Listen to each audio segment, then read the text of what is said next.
കർത്താവിൻ്റെ വലിയ നാമത്തിന് പിന്നെയും മഹത്വം ഉണ്ടാകട്ടെ. നമ്മുടെ കർത്താവിൻ്റെ മാളിക മുറി പ്രഭാഷണം അതിൻ്റെ ഒടുവിലത്തെ തൻ്റെ പ്രഭാഷണത്തിലേക്കാണ് നമ്മൾ ഇന്ന് രാത്രിയിൽ കടന്നു വരുന്നത്. യോഹന്നാൻ എഴുതിയ സുവിശേഷം 16-ാം അധ്യായമാണ് ആ മാളിക മുറി പ്രഭാഷണത്തിൻ്റെ ഒടുവിലത്തെ അധ്യായം എന്ന് പറയുന്നത്.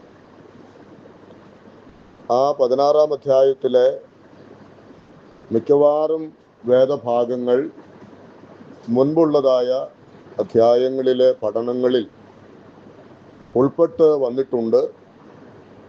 അതുകൊണ്ട് ഏതാണ്ട് 33 വാക്യങ്ങളുള്ള അധ്യായമാണ് എന്ന് വരികിലും ഈ അധ്യായത്തിൽ നിന്നും കൂടുതൽ പഠനത്തിൻ്റെ ആവശ്യം നമുക്ക് വരുന്നില്ല.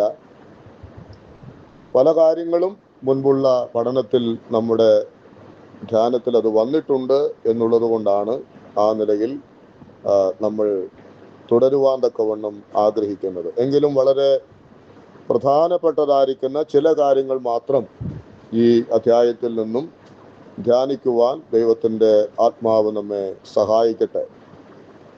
ഈ 16-ാം അധ്യായം എന്ന് പറയുമ്പോൾ നമുക്കറിയാം അത് തൻ്റെ ശിഷ്യന്മാരും ഒരുമിച്ചിരുന്ന് ഉള്ളതായ സംഭാഷണത്തിൻ്റെ ഒടുവിലത്തെ ആ മണിക്കൂറുകളാണ്. അത് ശരിക്കും നമ്മുടെ കർത്താവ് തൻ്റെ ശിഷ്യന്മാരുമായിട്ട് ഒന്ന് യാത്ര പറയുന്ന, അവരുമായിട്ട് വിട ചൊല്ലുന്ന ഒരു സന്ദർഭമായിട്ട് നമുക്ക് ഈ വേദഭാഗത്തെ കാണുവാനായിട്ട് സാധിക്കും. ഈ വേദഭാഗം വളരെ ലക്ഷ്യത്തോടു കൂടെയാണ് കർത്താവ് ഈ ഒടുവിൽ ഈ കാര്യങ്ങൾ തൻ്റെ ശിഷ്യന്മാരുമായിട്ട് പങ്കുവെക്കുന്നത്. അവിടെ 2 വാക്കാണ് നമുക്കതിൽ നിന്ന് ഓർക്കുവാനായിട്ട് കഴിയുന്നത്. ഒന്നാമത് 16-ാം അധ്യായത്തിൻ്റെ 1-ാമത്തെ വാക്യത്തിൽ നാം വായിക്കുന്നു, നിങ്ങൾ ഇടറിപ്പോകാതിരിപ്പാൻ ഞാനിത് നിങ്ങളോട് സംസാരിച്ചിരിക്കുന്നു. അതിൻ്റെ 33-ാമത്തെ വാക്യത്തിൽ നാം വായിക്കുന്നു, നിങ്ങൾക്ക് എന്നിൽ സമാധാനമുണ്ടാകേണ്ടതിന് ഇത് നിങ്ങളോട് സംസാരിച്ചിരിക്കുന്നു. അപ്പോൾ വളരെ പ്രധാനപ്പെട്ട 2 ലക്ഷ്യങ്ങൾ ഈ അധ്യായത്തിൽ നിന്നുള്ള വാക്യങ്ങളിൽ മാത്രമല്ല, മുൻപ് പറഞ്ഞ വാക്കുകളും അതിനകത്ത് പെടുന്നതാണ്. എന്നാൽ കർത്താവിൻ്റെ ലക്ഷ്യം, ആ സന്ദേശം അവിടെ കൺക്ലൂഡ് ചെയ്യുവാനായി കർത്താവ് ആഗ്രഹിക്കുമ്പോൾ ലക്ഷ്യം എന്നുള്ളത് 2 കാര്യമാണ്. ഒന്ന്, നിങ്ങൾ എന്ത് ചെയ്യാൻ പാടില്ല, നിങ്ങൾ ആരും ഇടറിപ്പോകാനായിട്ട് പാടില്ല. രണ്ടാമത്, നിങ്ങൾക്ക് എന്നിൽ എന്തുണ്ടാകണം, വലിയ ധൈര്യം ഉണ്ടാകണം. നിങ്ങൾക്ക് എന്നിൽ ധൈര്യം ഉണ്ടാകേണ്ടതിന് ഇത് ഞാൻ നിങ്ങളോട് സംസാരിച്ചിരിക്കുന്നു എന്നുള്ളതാണ് നമുക്ക് മനസ്സിലാക്കുവാൻ കഴിയുന്നത്. ഞാൻ പിതാവിൻ്റെ അടുക്കൽ പോകുവാനുള്ള നാഴിക വന്നു എന്നുള്ള ആ വർത്തമാനവും തുടർന്നുള്ളതായിരിക്കുന്ന സംസാരങ്ങളെല്ലാം തന്നെ തൻ്റെ ശിഷ്യന്മാരുടെ ഹൃദയത്തിൽ വളരെ ദുഃഖമുണ്ടാക്കിയിട്ടുണ്ട് എന്ന് അതിൻ്റെ 6-ാമത്തെ വാക്യത്തിൽ നിന്ന് നമുക്ക് മനസ്സിലാക്കുവാൻ കഴിയും. എങ്കിലും ഇത് നിങ്ങളോട് സംസാരിക്കൊണ്ട് നിങ്ങളുടെ ഹൃദയത്തിൽ ദുഃഖം നിറഞ്ഞിരിക്കുന്നു. അപ്പോൾ ആ ശിഷ്യന്മാരുടെ ഹൃദയം കർത്താവ് വായിച്ചറിഞ്ഞു. ശിഷ്യന്മാരുടെ ഹൃദയത്തിൻ്റെ നിരൂപണങ്ങളെ, അവരുടെ വേദനയെ നമ്മുടെ കർത്താവ് തൊട്ടറിഞ്ഞു എന്ന് വേണം നമുക്കതിൽ നിന്നും മനസ്സിലാക്കുവാനായിട്ട് കഴിയേണ്ടത്. അപ്പോൾ കർത്താവ് തൻ്റെ ശിഷ്യന്മാരോടൊരുമിച്ച് മാളിക മുറിയിൽ പറഞ്ഞതായ ആ സംഭാഷണത്തിൻ്റെ അതേ ലക്ഷ്യം തന്നെയാണ് ഇന്ന് ഈ വേദഭാഗം ഞാനും നിങ്ങളും വായിക്കുമ്പോഴും ധ്യാനിക്കുമ്പോഴും നമ്മെക്കുറിച്ചും കർത്താവിന് ഉള്ളത്. എന്താണ് ആ ലക്ഷ്യം എന്നുള്ളത്? നമ്മെ സംബന്ധിച്ചും കർത്താവ് ആഗ്രഹിക്കുന്ന കാര്യം എന്താണ്? നാമും ഇടറി പോകുവാൻ പാടുള്ളതല്ല. നാം നമ്മുടെ കർത്താവിൽ ധൈര്യപ്പെടുവാൻ തക്കവണ്ണം ആവശ്യമുണ്ട്. നിങ്ങൾക്ക് എന്നിൽ ധൈര്യമുണ്ടാകേണ്ടതിന് ഞാനിത് നിങ്ങളോട് പറയുന്നു. അപ്പോൾ കാലാകാലങ്ങളിൽ ജീവിച്ചു പോരുന്നതായിട്ടുള്ള ദൈവത്തിൻ്റെ മക്കൾ അവരാരും തന്നെ ഇടറിപ്പോകരുത്, അവരാരും തന്നെ ധൈര്യഹീനരായി മാറരുത് എന്നത് നമ്മുടെ കർത്താവിൻ്റെ വലിയ ലക്ഷ്യമാണ്. അപ്പോൾ ആ ലക്ഷ്യമാണ് നാം ഉൾക്കൊള്ളേണ്ടത്. നമുക്കറിയാം, കർത്താവ് തന്നെ ശിഷ്യന്മാരോട് ഈ കാര്യങ്ങൾ പറയുമ്പോൾ തന്നെ 16-ാം അധ്യായത്തിന്റെ ഒടുവിലേക്ക് വരുമ്പോൾ തൊട്ട് മുൻപ് തന്നെ 30-31 വാക്യങ്ങളിൽ അവിടെ കർത്താവ് പറയുന്നുണ്ട്, അവിടെ ശിഷ്യന്മാര് ഞങ്ങൾ നിന്നിൽ വിശ്വസിക്കുന്നു എന്നൊക്കെ പറയുന്ന ഒരു കാര്യമുണ്ട്. ശരി, കൊള്ളാം, പക്ഷേ നിങ്ങൾ എല്ലാവരും എന്നെ വിട്ട് ചിതറിപ്പോകും. നമുക്കറിയാം, തുടർന്നുണ്ടായതായ ഈ മാളികമുറി പ്രഭാഷണത്തിന് ശേഷമുള്ളതായ ചില മണിക്കൂറുകൾ ഈ ശിഷ്യന്മാരെല്ലാവരും കർത്താവിനെ വിട്ട് ചിതറിപ്പോകുവാൻ ഇടയായി. അവർ ഇടറിപ്പോകുവാൻ ഇടയായി. ഇനി എന്ത് എന്നുള്ളതായിരിക്കുന്ന ചഞ്ചലം അവരുടെ ജീവിതത്തിലുണ്ടായി. പത്രോസ് യേശുവിനെ തള്ളിപ്പറയുന്നതായ അനുഭവത്തിലേക്ക് വരുവാൻ ഇടയായി. പിന്നത്തേതിൽ നമുക്കറിയാം, അവർ ഒരുമിച്ച് കൂടി വളരെ ഭയത്തോടുകൂടെ അടച്ചിട്ടതായ ഒരു മുറിയിൽ അവർ താമസിച്ചിരുന്നതായിട്ട് നമുക്കറിയാം. അപ്പോ അവരിതെല്ലാം കേട്ടതാണ്, മനസ്സിലാക്കിയതാണ് എന്ന് വരികിലും വിഷയങ്ങളെ ഫേസ് ചെയ്തപ്പോൾ അവർക്ക് എന്തുണ്ടായി? ഇടർച്ചയും ഭയവും അവരെ ഭരിച്ചു. അവരും ഇടറിപ്പോകുവാൻ കാരണമായിട്ട് തീർന്നു എന്നുള്ളത് നാം മറക്കേണ്ട കാര്യമല്ല. അപ്പോൾ അങ്ങനെയെങ്കിൽ 3.5 വർഷക്കാലം കർത്താവിനോട് കൂടെ നടന്ന് ഈ നിലയിലെല്ലാം അവരെ ഉപദേശിച്ചിട്ടും നാം വായിക്കുന്നുണ്ട്, യോഹന്നാന്റെ സുവിശേഷം അതിന്റെ ഒടുവിലത്തെ 21-ാമത്തെ അതിന്റെ 20-ാമത്തെ അധ്യായത്തിൽ നാം വായിക്കുന്ന ഒരു കാര്യമുണ്ട്. അവരെ കർത്താവ് പറഞ്ഞതായ കാര്യങ്ങളെ കുറിച്ചുള്ള ആ തിരുവെഴുത്തുകൾ അവർ വേണ്ടതുപോലെ അറിഞ്ഞില്ല, അവർക്കത് ഗ്രഹിക്കുവാനായിട്ട് കഴിഞ്ഞില്ല എന്നുള്ളതാണ്. എന്നാൽ എന്നാണത് പിന്നീട് മനസ്സിലാക്കുന്നത്?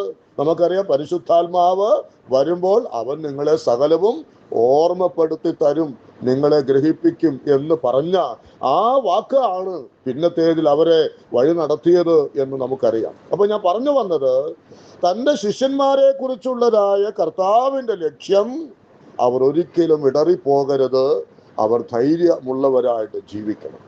ഇന്ന് രാത്രിയിൽ നാമും ഈ ദൈവവചനത്തിന്റെ മുൻപാകെ ഇരിക്കുമ്പോൾ നാമും അറിയുക, നാമും ഇടറിപ്പോകുവാൻ തക്കവണ്ണം ഇടയായിട്ട് തീരരുത്. 5-ാമത്തെ വാക്യത്തിൽ നാം വായിക്കുന്നുണ്ട്, ഞാൻ എന്നെ അയച്ചവന്റെ അടുക്കൽ പോകുന്നു. അതുകൊണ്ട് അവിടെ നാം വായിക്കുന്നുണ്ട്, ഇതുവരെ ഞാൻ നിങ്ങളോട് പറയാതിരുന്ന ചില കാര്യങ്ങൾ ഇന്ന് ഞാൻ നിങ്ങളോട് പറയുകയാണ്. അത് ഞാൻ നേരത്തെ നിങ്ങളോട് പറയാതിരുന്നത് എന്തുകൊണ്ടാണ്? ഞാൻ നിങ്ങളോട് കൂടെ ഇരുന്നത് കൊണ്ടാണ്. ഞാൻ നിങ്ങളോട് കൂടെ ഇരുന്നത് കൊണ്ട് ഇതുവരെ പറയാൻ ചില കാര്യങ്ങൾ എനിക്കുണ്ടായിരുന്നു. എന്നാൽ ഇതാ ഞാൻ പിതാവിന്റെ അടുക്കലേക്ക് പോകുന്നത് കൊണ്ട് ഇതുവരെ പറയാതിരുന്ന ആ കാര്യങ്ങൾ കൂടെ ഞാൻ ഇപ്പോൾ ഇതാ നിങ്ങളോട് പറഞ്ഞു തരികയാണ്. നമുക്കറിയാം, 15-ാം അധ്യായത്തിന്റെ 18 മുതൽ 27 വരെയുള്ള വാക്യങ്ങൾ നമ്മൾ ധ്യാനിച്ചതാണ്. അവിടെ നമ്മൾ കണ്ടു, 15-ന്റെ 1 മുതൽ 17 വരെയുള്ള വാക്യങ്ങളിൽ കർത്താവിൽ വസിക്കുക, അവന്റെ സ്നേഹത്തിൽ വസിക്കുക എന്ന് പറഞ്ഞാൽ കർത്താവിനോട് കൂടെയുള്ളതായ ആ ഇരിപ്പും നടപ്പും എല്ലാം വളരെ അനുഗ്രഹമാണ്. എന്നാൽ ഇനി നിങ്ങൾ എവിടേക്കാണ് ഇറങ്ങേണ്ടത്? ലോകത്തിലേക്കാണ് ഇറങ്ങേണ്ടത്. ആ ലോകത്തിലേക്ക് നിങ്ങൾ ഇറങ്ങുമ്പോൾ എന്ത് നിങ്ങൾക്കുണ്ട്? ലോകത്തിൽ നിങ്ങൾക്ക് കഷ്ടം ഉണ്ട്, ലോകത്തിൽ നിങ്ങൾക്ക് ഉപദ്രവം ഉണ്ട്. ആ സത്യത്തെ കർത്താവ് വിശദീകരിച്ചുകൊണ്ട് അവിടെ പറയുന്ന കാര്യമാണ്, നിങ്ങൾ ഇടറിപ്പോകാതിരിപ്പാൻ ഞാൻ ഇത് നിങ്ങളോട് സംസാരിക്കുന്നു എന്ന് പറഞ്ഞാൽ, ഇനി ഞാൻ പിതാവിന്റെ അടുക്കൽ പോകുകയാണ്. എൻ്റെ അസാന്നിധ്യം ഇനി നിങ്ങൾക്കുണ്ടാകും, എൻ്റെ സാന്നിധ്യം നിങ്ങൾക്കുണ്ടാകയില്ല എന്ന് പറഞ്ഞാൽ നമ്മൾ തെറ്റിദ്ധരിക്കേണ്ട. ലോകാവസാനത്തോളം ഞാൻ നിങ്ങളോട് കൂടെ ഉണ്ട് എന്നത് കർത്താവിന്റെ വാഗ്ദത്തമാണ്. എന്നാൽ ഒരു ശാരീരികമായ, ഇപ്പോൾ അവൻ ഈ ഭൂമിയിൽ ആയിരിക്കുന്നത് പോലുള്ള സാന്നിധ്യം ഇനി ശിഷ്യന്മാർക്ക് കൂടെ ഉണ്ടാകയില്ല. അതുകൊണ്ട് ഇവിടെ പറയുകയാണ്, ഇനി ഞാൻ നിങ്ങളോട് കൂടെ ഉണ്ടാകയില്ല, എന്നാൽ എൻ്റെ അസാന്നിധ്യത്തിൽ നിങ്ങൾക്ക് നേരിടുവാൻ പോകുന്ന ഒരുപാട് കാര്യങ്ങളുണ്ട്. നിങ്ങൾക്ക് സംഭവിക്കുവാൻ പോകുന്ന ഒരുപാട് കാര്യങ്ങളുണ്ട്.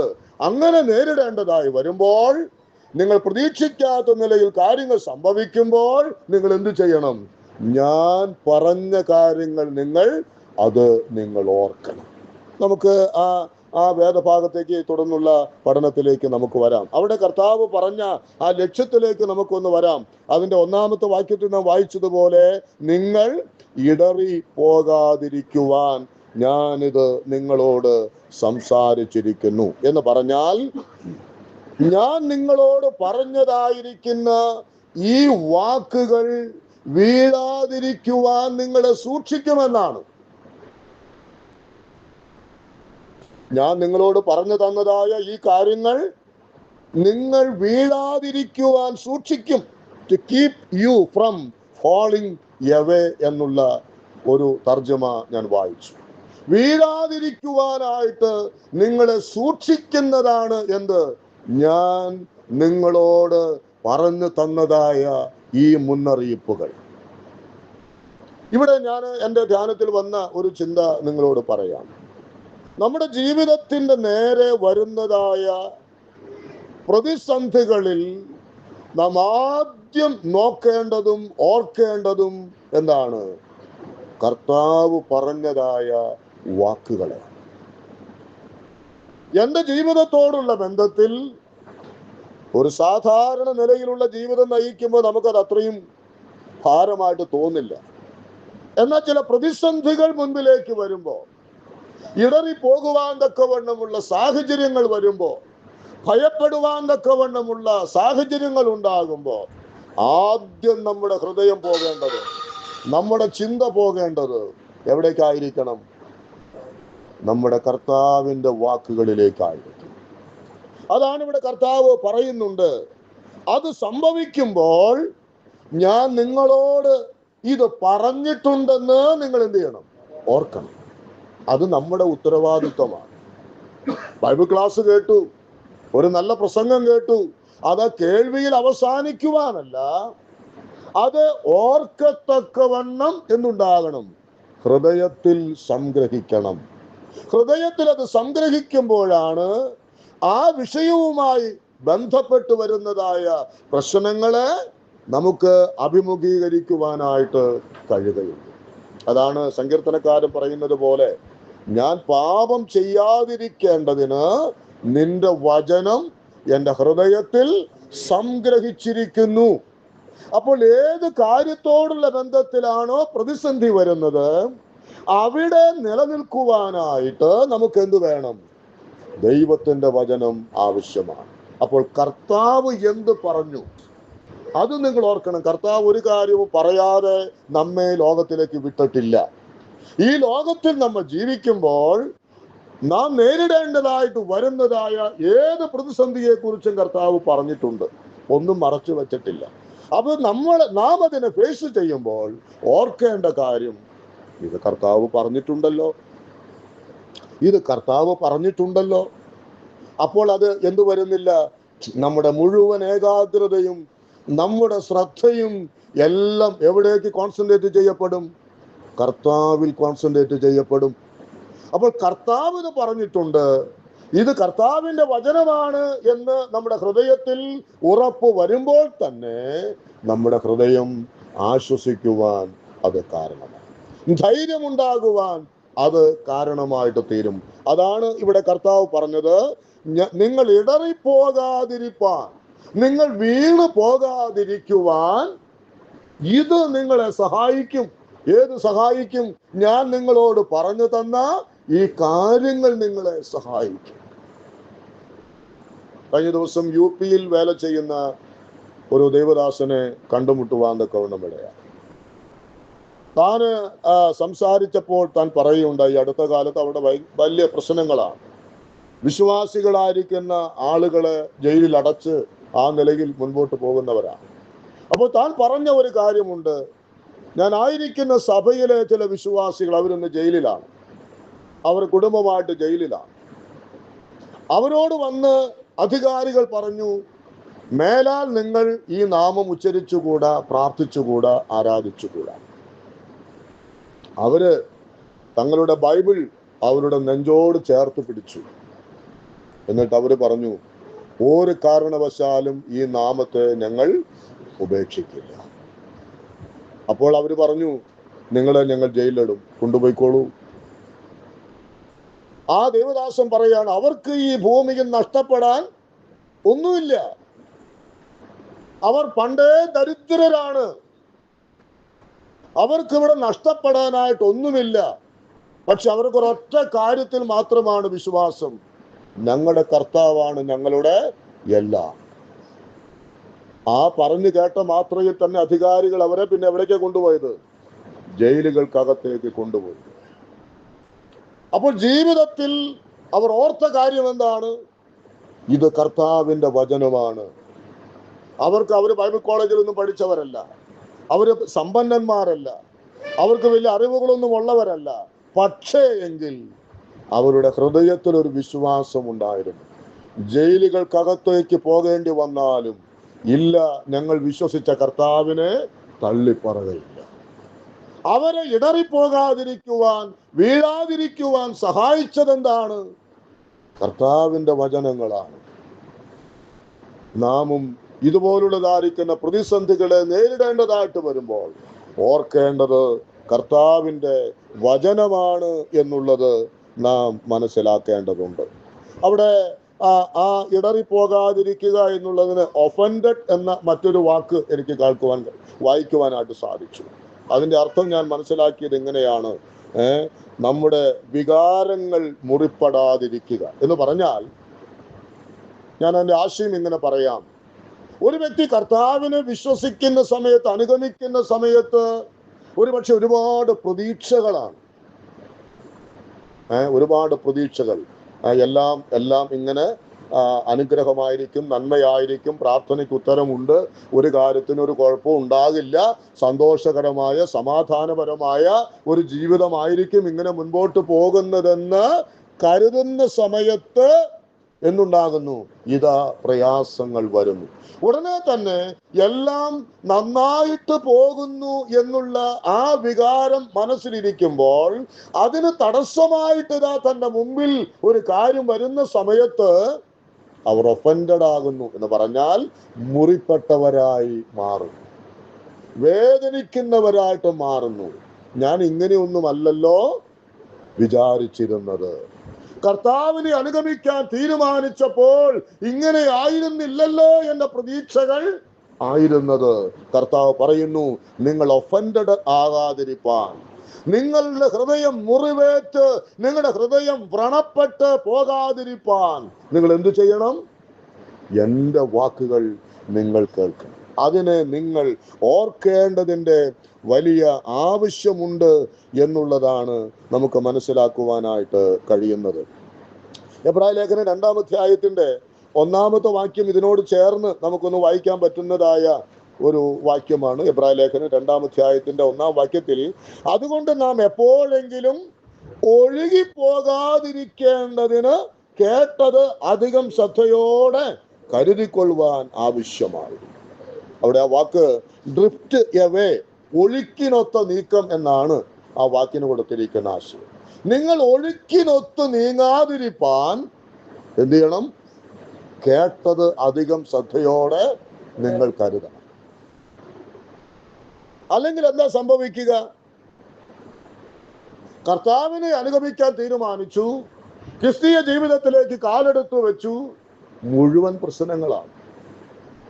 ആ പ്രശ്നങ്ങളെ നേരിടുന്ന സമയത്ത് താൻ ചിന്തിക്കുകയാണ്, ഞാൻ എന്തിനാ വെറുതെ പൊല്ലാപ്പ് പിടിക്കണേ?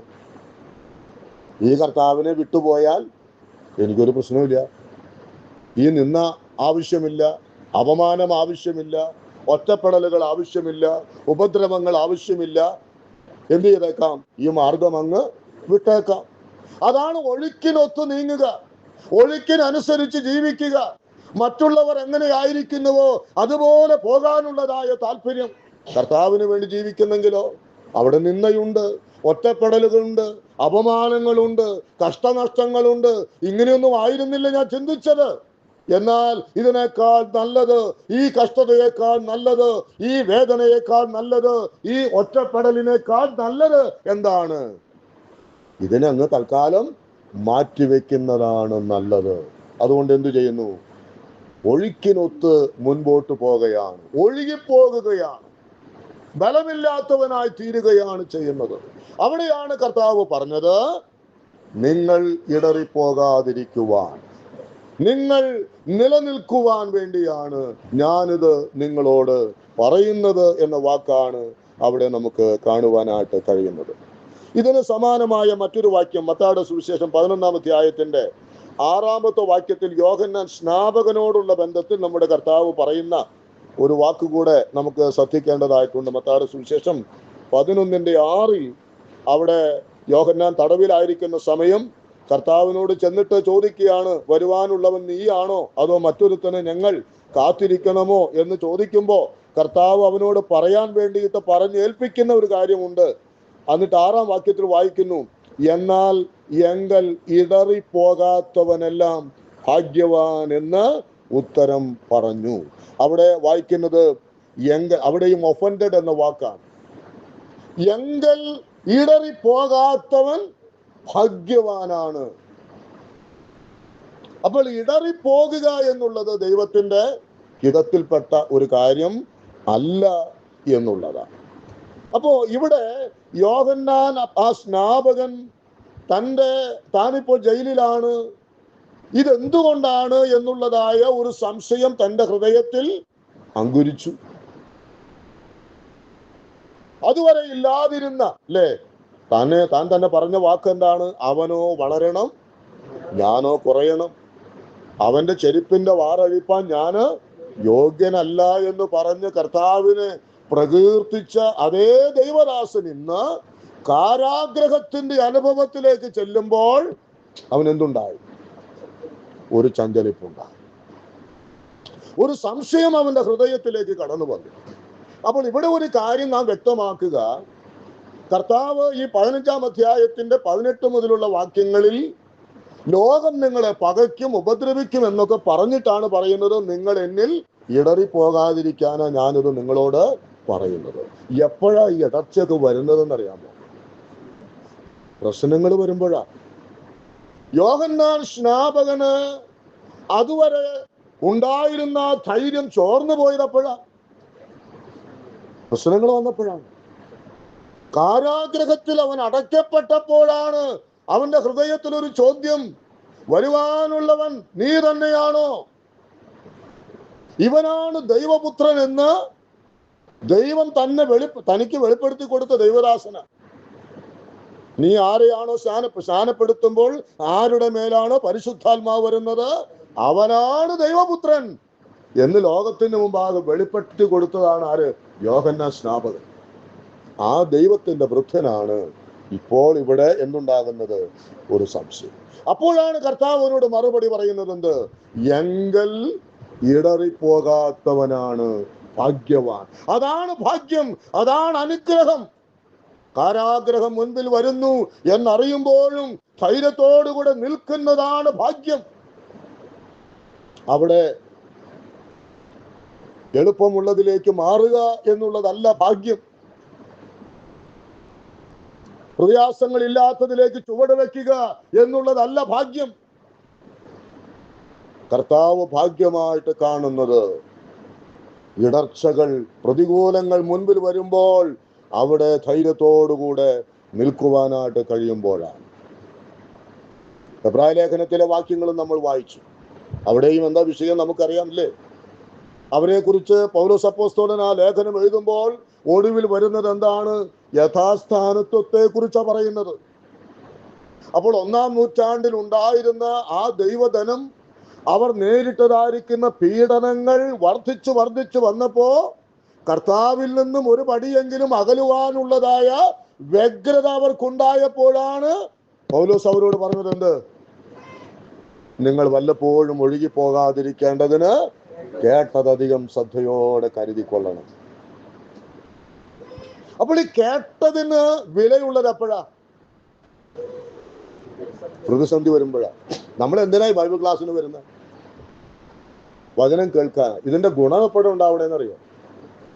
ഇവിടെ ഇരിക്കുമ്പോൾ ഇപ്പൊ ഇതൊന്നും തോന്നില്ല, എന്തിനാ ബൈബിൾ ക്ലാസ്സിന് പോണേ? എന്തിനാ വചനം പഠിക്കണേ? എന്തിനാ അത് കേൾക്കണേ? ഇത് എപ്പോഴാണ് ഇതിന്റെ ഗുണം കിട്ടുന്നത്? ഒരു പ്രതിസന്ധി വരുമ്പോഴാണ്, ഒരു പ്രശ്നം വരുമ്പോഴാണ്, ഒരു വേദന വരുമ്പോഴാണ്, നിന്ദിക്കപ്പെടുമ്പോഴാണ്, ഉപദ്രവിക്കപ്പെടുമ്പോഴാണ്, കാരാഗ്രഹം മുൻപിൽ വരുമ്പോഴാണ് ഈ കേട്ടതിന്റെ ഒക്കെ നന്മ ഉണ്ടാകും. അവരെ കുറിച്ചാണ് കർത്താവ് പറഞ്ഞത്, എന്റെ വചനം കേട്ട് ചെയ്യുന്നവൻ ഒക്കെയും പാറമേൽ വീട് പണിത ബുദ്ധിയുള്ള മനുഷ്യനോട് തുല്യനാണ്. വൻമഴ പെയ്താലും വെള്ളം പൊങ്ങിയാലും അതിന്റെ മേൽ ആഞ്ഞടിച്ചാലും അതെന്ത് ചെയ്യില്ല? അത് വീഴില്ല. കാരണം അവൻ അടിസ്ഥാനം വിട്ടിരിക്കുന്നത് എന്റെ വചനത്തിന്റെ മേലാണ്. ആരാ ഈ ഇടറി പോകുന്നത് പെട്ടെന്ന്? ആരാ ഈ വേണ്ടെന്ന് വെച്ച് പോകുന്നത്? ആരാ ഒഴുകിപ്പോകുന്നത്? ഈ മണലിന്മേൽ വീട് പണിതവർ എന്ന് പറഞ്ഞാൽ ദൈവവചനം കേൾക്കുവാനോ, അത് ധ്യാനിക്കുവാനോ, അത് ഗ്രഹിക്കുവാനോ, അത് പാലിക്കുവാനോ മനസ്സില്ലാത്തവർക്കാണ് എന്ത് പറ്റുന്നത്? ഇടച്ചുണ്ടാകും. ആ നല്ല ജോലി, കാശും ആരോഗ്യവും എല്ലാം നല്ല നിലൊക്കെ പോകുമ്പോഴൊന്നും ഒരു പ്രശ്നവും ഉണ്ടാകില്ല. ആർക്കും ഒരു കുഴപ്പവും ഉണ്ടാകില്ല. എപ്പോഴാ പ്രശ്നം വരുന്നത്? പ്രതികൂലങ്ങൾ കടന്നു വരുമ്പോഴാണ്. നമ്മൾ സാധാരണ പറയാറുണ്ട് പിള്ളേരോട്, നല്ല ഭക്ഷണം കഴിക്കില്ലേ, എന്നാലേ ആരോഗ്യം ഉണ്ടാകുകയുള്ളൂ, നല്ല ബുദ്ധി ഉണ്ടാകുകയുള്ളൂ എന്നൊക്കെ നമ്മൾ പറഞ്ഞാലും ഇതൊന്നും ഇപ്പോഴത്തെ പിള്ളേർക്കൊന്നും പറഞ്ഞാൽ മനസ്സിലാകില്ല. അവര് നേരെ ചൊവ്വന് ഭക്ഷണവും കഴിക്കില്ല, ഒന്നുമില്ല. ഇനി എപ്പോഴാ പ്രശ്നമായിട്ട് വരുന്നത്? ഇതൊക്കെ കഴിഞ്ഞ് വീട്ടിലെ ഈ താലോലിക്കലും ഇതൊക്കെ കഴിഞ്ഞ് പുറത്തേക്ക് പോകുമ്പോഴാണ്, അവിടെയാണ് ജീവിതത്തെ ഫേസ് ചെയ്യുമ്പോഴാണ്, അയ്യോ അന്ന് പറഞ്ഞപ്പോ അതൊക്കെ കേട്ടിരുന്നെങ്കിൽ ഇന്ന് നന്മയായിട്ട് തീരുമായിരുന്നു എന്ന് ചിന്തിക്കുന്നത്. അപ്പോൾ ഇവിടെ കർത്താവ് പറയുകയാണ്, നിങ്ങൾ ഇടറിപ്പോകാതിരിക്കേണ്ടതിന് ഞാനിത് നിങ്ങൾക്ക് പറഞ്ഞു തരുന്നു. ഇത് നിങ്ങൾ ഉപദ്രവമേൽക്കുമ്പോൾ, നിങ്ങൾ കഷ്ടതയിലൂടെ കടന്നു പോകുമ്പോൾ നിങ്ങൾക്ക് ഈ വചനങ്ങൾ ഉപകാരമായിട്ട് തീരും എന്നുള്ളതാണ് കർത്താവ് അവരെ ഓർമ്മിപ്പിച്ചത്. അവിടെ 4-ാമത്തെ വാക്യത്തിലേക്ക് നാം വരുമ്പോൾ നാം അവിടെ വായിക്കുന്നത് പോലെ, അതിന്റെ നാഴിക വരുമ്പോൾ ഞാൻ അത് നിങ്ങളോട് പറഞ്ഞിട്ടുണ്ടെന്ന് നിങ്ങൾ ഓർക്കേണ്ടതിന് ഇത് നിങ്ങളോട് സംസാരിച്ചിരിക്കുന്നു. ഞാനിത് നിങ്ങളോട് പറഞ്ഞിട്ടുണ്ട്. അപ്പോൾ ഒന്നാമത്തെ കാര്യം പറഞ്ഞത് എന്താണ്? നിങ്ങൾ ഇടറിപ്പോകരുത് എന്നുള്ളതാണ്. രണ്ടാമത്തെ കാര്യം പറഞ്ഞത് അതിന് 33 വരുമ്പോൾ നാം വായിക്കുന്നുണ്ട്, നിങ്ങൾക്ക് എന്നിൽ സമാധാനമുണ്ടാകേണ്ടതിന് ഇത് നിങ്ങളോട് സംസാരിച്ചിരിക്കുന്നു. നിങ്ങൾക്ക് എന്നിൽ സമാധാനം ഉണ്ടാകും. ഫിലിപ്പിയ ലേഖനം 4-ാമത്തെ അധ്യായത്തിന്റെ 4 മുതലുള്ള വാക്യങ്ങൾ നമുക്ക് വളരെ പരിചയമാണ്. പലപ്പോഴും നാം അതെടുത്ത് പറയാറുള്ള വാക്യമാണ്. അവിടെ നിന്ന് വായിക്കുന്നത് എന്താണ്?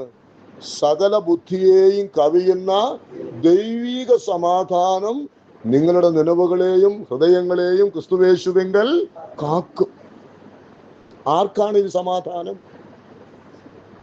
പ്രതിബന്ധങ്ങളിലൂടെ കടന്നു പോകുന്നവർക്കാണത് ഉണ്ടാകുന്നത്.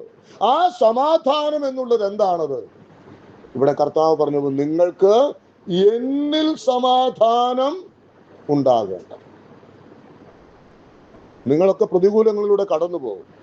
നിങ്ങളെ നമ്മുടെ 16-ാമത്തെ അധ്യായത്തിന്റെ 2-ാമത്തെ വാക്യത്തിൽ വായിക്കുന്നത് പോലെ അവർ നിങ്ങളെ പള്ളിവൃക്ഷരാക്കും, നിങ്ങളെ കൊല്ലും, നിങ്ങളെ ഉപദ്രവിക്കും.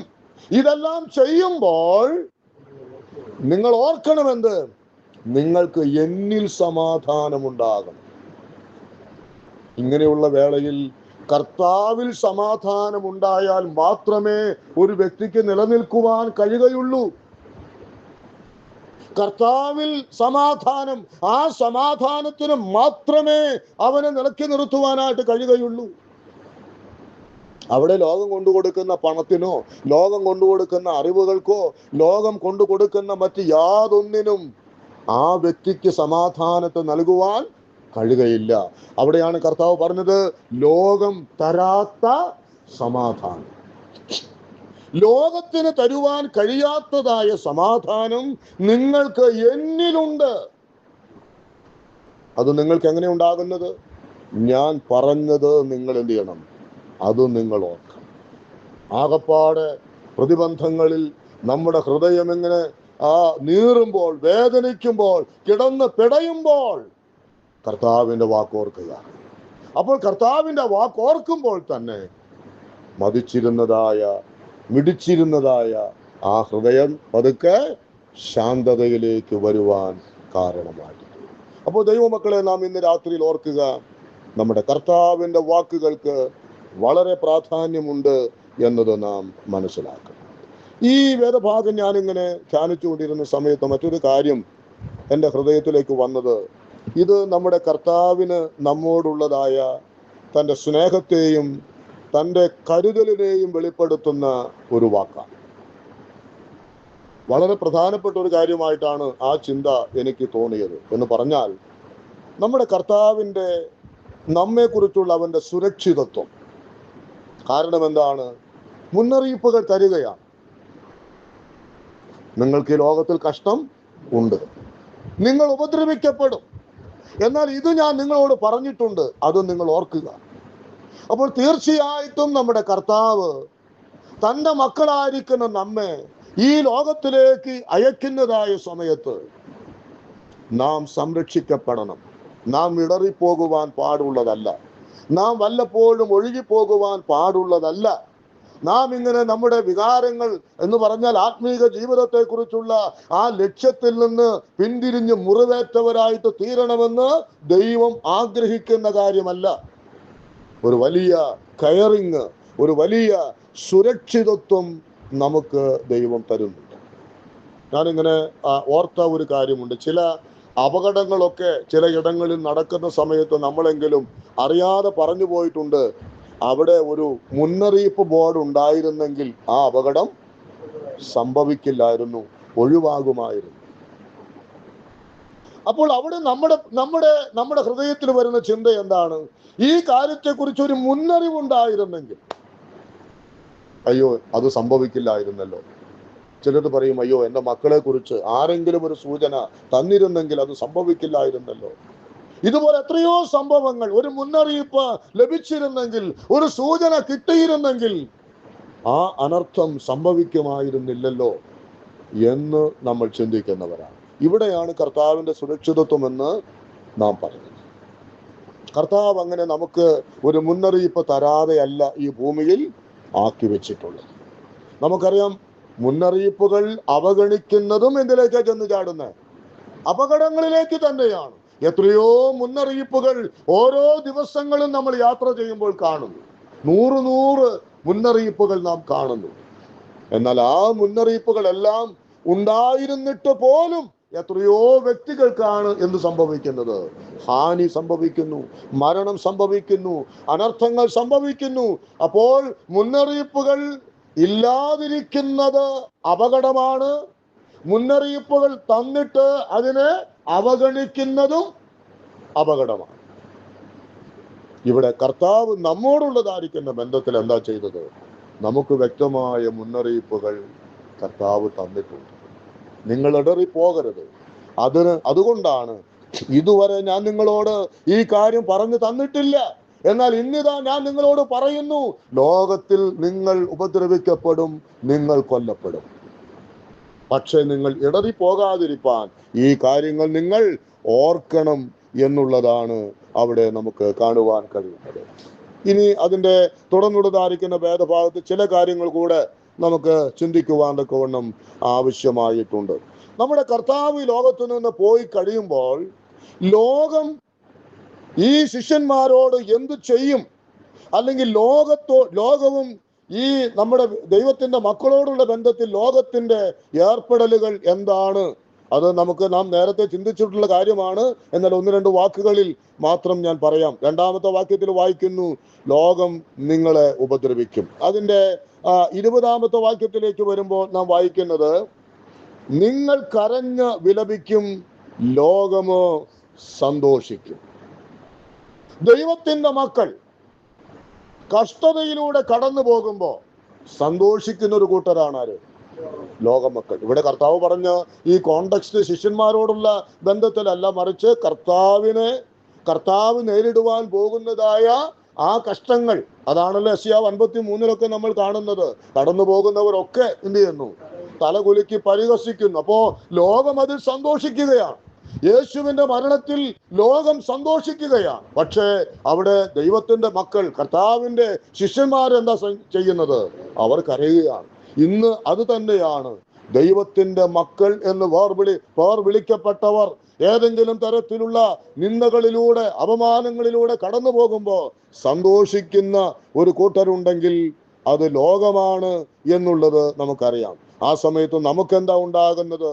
നമുക്ക് ദുഃഖമുണ്ടാകുന്നു, നമുക്കൊരു പക്ഷേ അനാഥത്വം ഉണ്ടാകുന്നു, നാം കരയേണ്ടതായി വരുന്നു, നാം ചിതറിക്കപ്പെടുന്നതായ അനുഭവങ്ങളിലേക്ക് മുൻപോട്ട് പോകുന്നു എന്നുള്ളതാണ് കർത്താവ് നൽകുന്നതായ മുന്നറിയിപ്പുകൾ. അപ്പോ കർത്താവ് പറയുന്നത്, ലോകം സന്തോഷിക്കുമ്പോൾ നിങ്ങൾ കരയും, പക്ഷെ നിങ്ങളുടെ ദുഃഖം എന്തായിത്തീരും?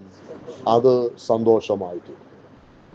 ലോകം സന്തോഷിക്കുമ്പോൾ നിങ്ങൾ കരയും, എന്നാൽ നിങ്ങളുടെ ആ കരച്ചിൽ, അത് നിങ്ങളുടെ ദുഃഖം അത് സന്തോഷമായിട്ട് മാറും. മാത്രമല്ല 22-ാമത്തെ വാക്യത്തിൽ നാം വായിക്കുന്നത് എന്താണെന്ന് അറിയാമോ?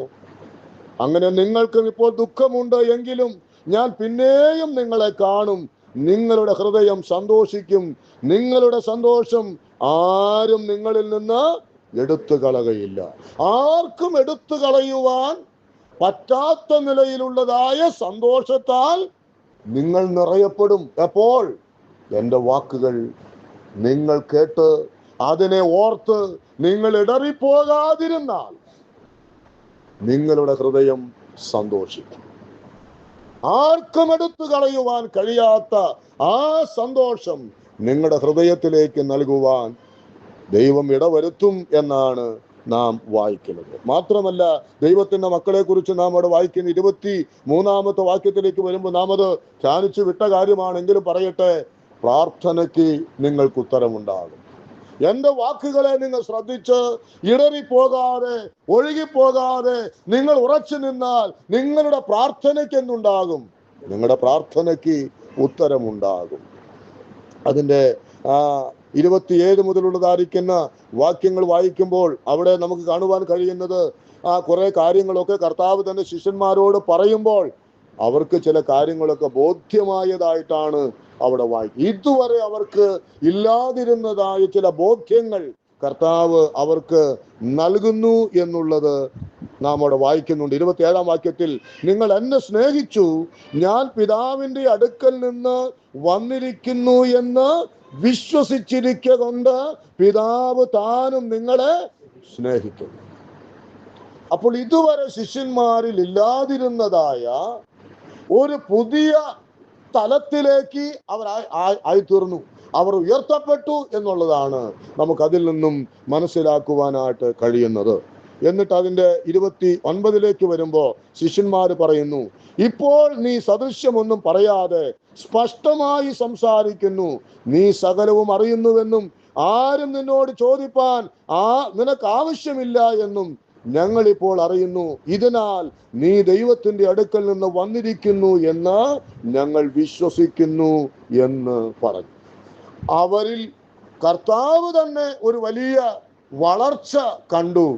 ആ വളർച്ചയുടെ ഏറ്റുപറച്ചിൽ അവരുടെ ഭാഗത്തു നിന്നും കർത്താവ് അവർ പറയുന്നതായിട്ട് കർത്താവ് കേൾക്കുവാൻ ഇടയായിട്ട് തീർന്നു.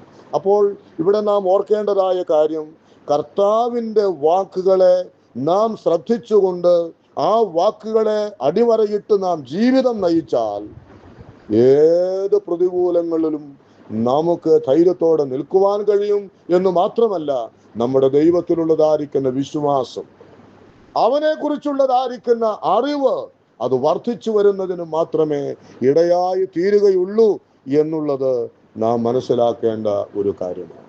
അപ്പോൾ ആ മാളിക മുറി പ്രഭാഷണത്തിന്റെ ഒടുവിലേക്ക് വന്ന സമയത്ത് നമ്മുടെ കർത്താവ് തന്റെ ശിഷ്യന്മാരോട് പറഞ്ഞതുപോലെ, നിങ്ങൾ ഇടറിപ്പോകാതിരിപ്പാൻ ഞാനിത് നിങ്ങളോട് പറയുന്നു. നാം എബ്രായ ലേഖനത്തിൽ വായിച്ചതുപോലെ, വല്ലപ്പോഴും ഒഴുകിപ്പോകാതിരിക്കേണ്ടതിന് കേട്ടത് അധികം ശ്രദ്ധയോടെ കരുതേണ്ടത് ആവശ്യമാണ്. നാം നമ്മെ തന്നെ ഇന്ന് രാത്രി ഒരുക്കുക. നാം ഇന്ന് ഒരു സേഫ് കോർണറിൽ എന്ന പോലെ ഇരിക്കുന്നു എന്ന് വരികിലും അടുത്ത നിമിഷത്തിൽ നാളെ നമുക്ക് എന്ത് സംഭവിക്കും എന്നുള്ള കാര്യം നമുക്കറിഞ്ഞുകൂടാ. എന്നാൽ അങ്ങനെ സംഭവിക്കുമ്പോൾ നാം ആരും ഇടറി പോകരുത്, നാം ആരും കുലുങ്ങി പോകരുത്, നാം ആരും ഒഫൻഡഡ് ആകരുത്. എന്ന് പറഞ്ഞാൽ നമ്മുടെ ജീവിതത്തിൽ അയ്യോ ഇങ്ങനെ ആയിപ്പോയല്ലോ എന്ന് പറഞ്ഞ് നിരാശപ്പെട്ട് മുറിവേറ്റ ഹൃദയങ്ങളെ പോലെ നാം ആയിത്തീരുവാൻ ആവശ്യമില്ല. കാരണം എൻ്റെ കർത്താവ് ഇതൊക്കെയും നേരത്തെ തന്നെ പറഞ്ഞിട്ടുണ്ട്. അതാണ് അപ്പോസ്തലന്മാരും ജീവിതത്തിൽ ആവർത്തിക്കുന്നത്. ഇങ്ങനെ അനേകം കഷ്ടങ്ങളിൽ കൂടെ ദൈവരാജ്യത്തിൽ കടക്കേണ്ടതാകുന്നു. തെസ്സലോനിക്കരോട് പറയുമ്പോൾ പറയുന്നുണ്ട്, ഞാൻ നിങ്ങളോട് കൂടെ ഇരുന്നപ്പോൾ തന്നെ അത് നിങ്ങളെ പഠിപ്പിച്ചിട്ടുണ്ടല്ലോ. അപ്പോൾ ക്രിസ്തീയ ജീവിതത്തിൽ കഷ്ടതകൾക്ക് സ്ഥാനമുണ്ട്. എന്നാൽ യേശു പറഞ്ഞു, ഞാൻ ലോകത്തെ ജയിച്ചിരിക്കുന്നു, ഞാൻ ലോകത്തെ ജയിച്ചവനാണ്. അതുകൊണ്ട് നിങ്ങൾ ഒരിക്കലും ഇടറിപ്പോകരുത്, പതറിപ്പോകരുത്, ഭയപ്പെട്ടു പോകരുത്. നിങ്ങൾക്ക് എന്നിൽ ധൈര്യമുണ്ടാകണം, എന്നിൽ നിങ്ങൾ ഉറച്ചിരിക്കണം, എൻ്റെ വാക്കുകൾ നിങ്ങൾ ശ്രദ്ധിക്കണം. ഇതാണ് കർത്താവിന് നമ്മോട് ഈ മാളികമുറി പ്രഭാഷണത്തിന്റെ ഒടുവിലത്തെ ഭാഗം എന്ന നിലയിൽ നമുക്ക് പറഞ്ഞു തരുവാനായിട്ടുള്ളത്. ഈ വാക്കുകളെ നമുക്ക് അംഗീകരിക്കാം, കർത്താവിന് നന്ദി പറയാം. കർത്താവിൻ്റെ നാമം വാഴ്ത്തപ്പെടുമാറാകട്ടെ.